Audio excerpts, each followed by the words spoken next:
Assalamualaikum sahabat. Hari ni pula teh susu.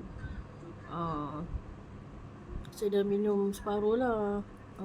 Lebih pada separuh dah ni. Hari ni pun guna susu tepung juga. Tapi kadang-kadang guna juga susu pekat. Sebab kadang-kadang susu tepung habis kan. Macam tu lah. Saja je try bancunan susu tepung ni. Tapi hari ni giliran teh pula. Hari tu Indo Cafe tapi ni tak ada ais-ais lah sebab hari tak panas ni. Hujan.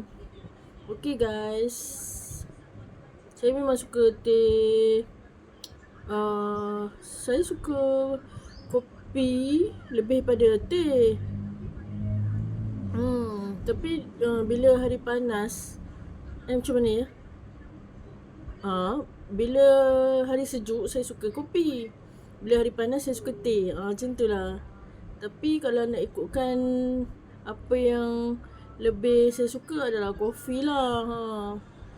Tapi saya teh susu saya minum maksudnya saya setengah orang macam suami kan, teh susu dia tak minum.